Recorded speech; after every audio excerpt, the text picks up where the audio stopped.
As ek nou vanoggend vir julle vra, 2017 is my hand op sy rug nie. Is dit reg? Die laaste 3 weke van 2017. Nee, regtig nie. As net 3 weke verby. En wat sou julle nou vanoggend vir my kon sê, hoe het so ver gegaan? Goed of sleg? Besig, wat nog? Vir wie moet sleg? Dit was goeie jaar hierdie hoor. Ja, baie van ons, as ek vir julle die vraag sal nog wel dink daaroor. Maar ander mense sal nie gemakkelijk antwoord sê, nee man, is goed so ver, of nee, want is glad nie goed nie. Maar een slegte jaar, ek is seker nie. So ek vir my dokter die vraag nou, is nie uit na graad 5. Ek denk dat die antwoord die maar gesig en boekdele gespreek, want natuurlijk is hy nie so mal oor die juffrou nie. Verlede jaar was hy opgewonde nie mal oor die juffrou nie, hierdie jaar is hy negatief, geen emosie nie, ook nie mal oor die juffrou nie, so ons gaan maar sien hoe dit gaan ontwikkel. So, miskien is daar stelle worsteling ook in ons gevoel. Dinge het begin, maar het wil nie lekker werk nie. Dit is David wat ons kom bemoedig vanoggend en wil kom motiveer om ons fokus te bou. So, in die begin het ek nou gevra, hoe voel ons? Nou, my eie gemoed is ek baie opgewonde oor die jaar, maar ja, daar is ook die ander kant van die munt. So baie van ons sal positief wees en baie sal negatief wees. En baie van hoe ek voel word ook baie keer gebaseer op my reaksies en my keuses van gebeure en my ervarings van die verlede.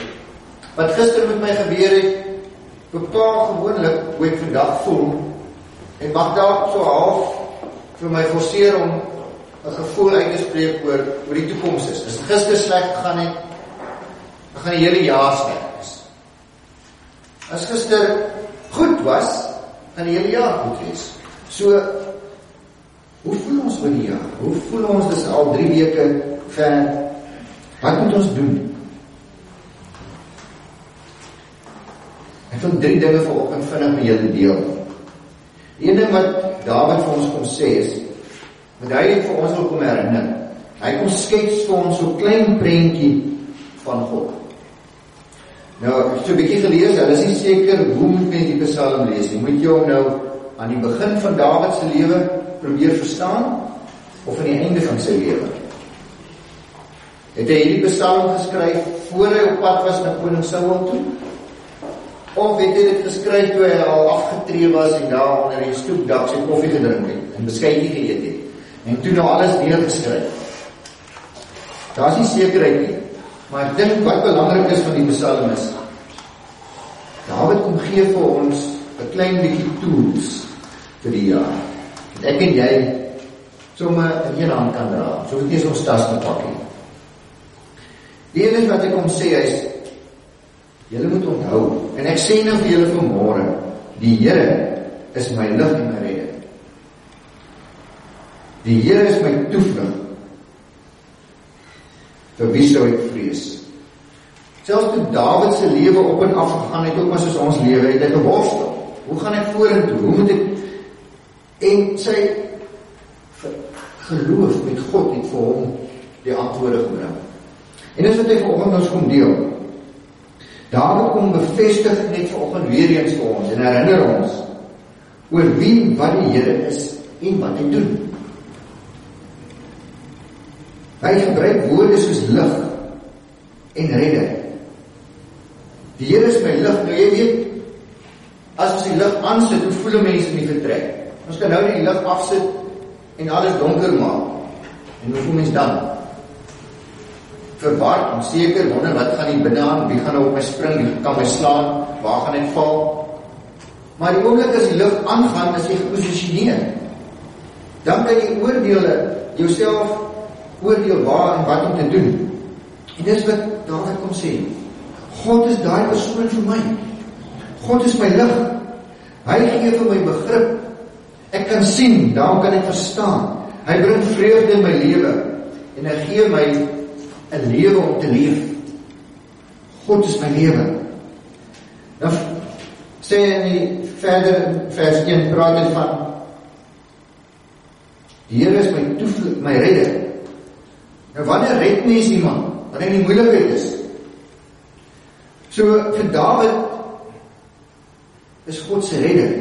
God het hom gered op miskien verskillende omstandighede in sy lewe.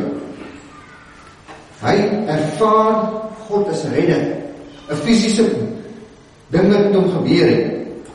Maar kom getuig ook dat God 'n toevlug vir hom was. Iemand na wie toe hy kon hardloop en gaan sit en sê, help my. 'n vesting. God het vir hom 'n vesting geword. Net so wil Dawid vanoggend vir ons kom sê. God is jou lig. Hy is jou redder. Hy is jou vesting. As ons miskien vandag onseker is, moet ons weet, hy is die een na wie toe ons kan gaan.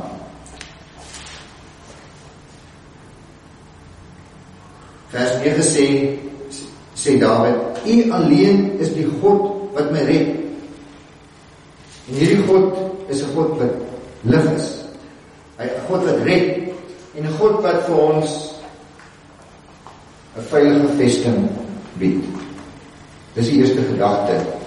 En dis die prentjie wat Dawid vir ons gee oor God. Hy sê, dis waar ek wil begin.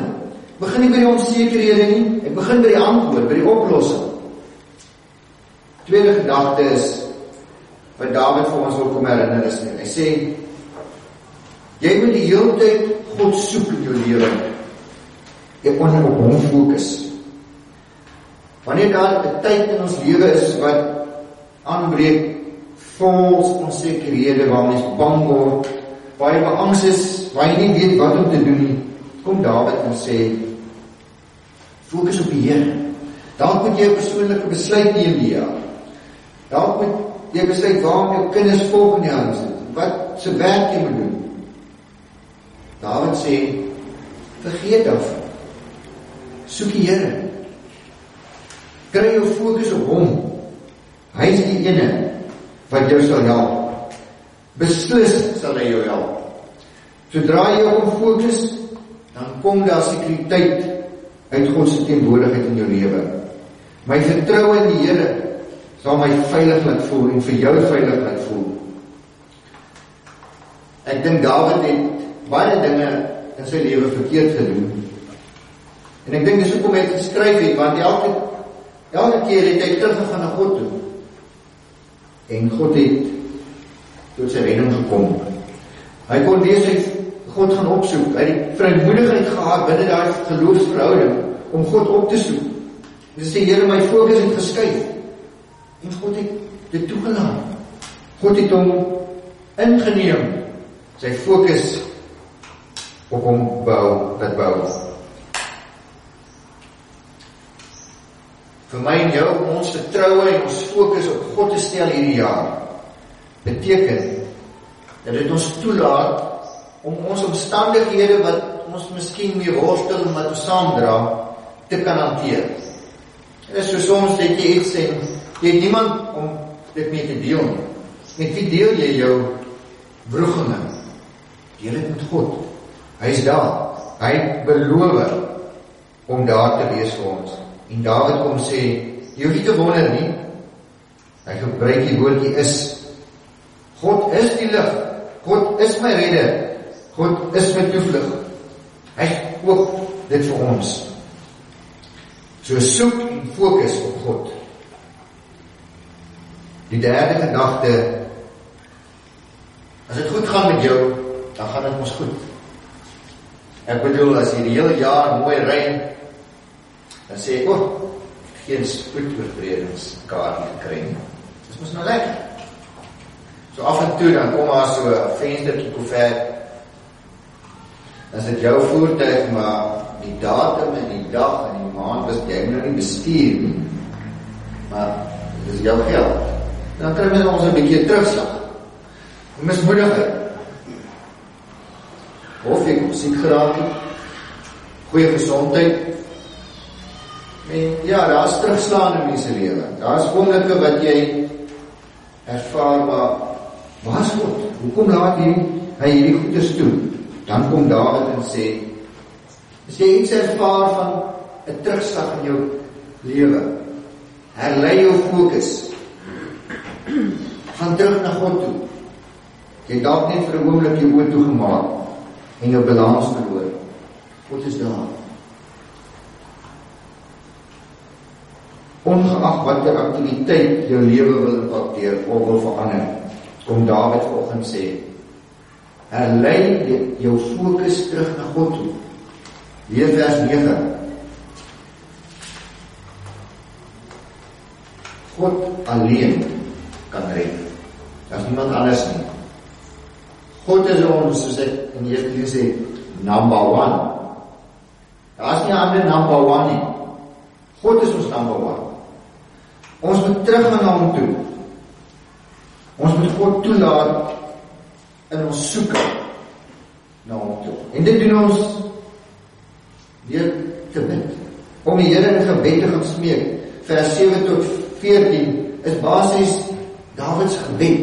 Waar hy in gesprek gaan met die Here en sê, Here, ek het hierdie ervaring, hierdie terugslag. U het dit vir my gesê, en hier is ek. U het gesê, ek moet u kom dien, en ek het nie gedien. Maar iets het nou gebeur. Terug na God toe. Dawid sê, selfs as jy 'n terugslag het in jou familie en jou ouers, of jou kinders wil jou nie meer sien nie, dan is God nog steeds daar. As hy die een na wie toe ons moet terugkeer, dan moet ons fokus teruggaan na God toe, want hy is daar. God is die ene wat ons immers gevorm het. God is die een wat ons gemaak het. In Johannes 14 vers 13 sê Jesus, wat julle ook al in my naam vra, sal ek doen, sodat die Vader deur die Seun verheerlik kan word. As julle my iets in my naam vra, sal ek dit doen. Jesus kom sê vir sy disippels, as jy 'n terugslag het, as jy jou fokus verloor het, kom na my toe, praat met my. Watter pa sê nie vir sy kind, kom praat met my. My kind wil nie meer met my praat, sy praat met mamma in die aande. Nou ja, ek is nou nie meer belangrik nie. Maar, sy kan aan mamma praat. Seun wil dalk met sy pa praat. Ons moet met die Here praat. Jesus sê, praat met my. Ek sal dit doen. Die Here wil ons help. Hy wil hê ons met hierdie jaar uitleef met 'n opgewondenheid, met 'n lus, met 'n geweldige inspirasie om nie op te gee nie. Dan kom hy in Openbaring 3. Julle weet seker wat daar staan. 3 vers 20. Sê die Here, kyk, ek staan by die deur en ek klop. Die ander, as iemand my stem hoor en die deur oopmaak, sal ek by hom inkom en saam met hom 'n feesmaal hou en hy saam met my. Punt is, God is gereed. Hy staan by ons lewe. En hy druk ons op die skouer. Hy werk met ons. Ons moet luister. En as ons die Here hoor, ons om na inkom. Ons moet daai bekommernis, daai angs onder sy lig laat verdwyn. So ek bid en ek hoop dat hierdie jaar die Gees van God vir ons sal help om ons geloof in Jesus Christus te versterk. Sodat ons fokus terug sal gaan na God toe. Maak nie saak wat dit terrein dit is nie, of dit in jou werksituasie of familielewe is nie, die jaar lê nog ver. Daar is nog baie dae om te leef. En ons het God nodig. En ons het Jesus nodig. En ons het die Heilige Gees nodig. Soek die Here wanneer jy by ons is in 2017. Dat Dawid vir ons wil kom sê. Soek die Here.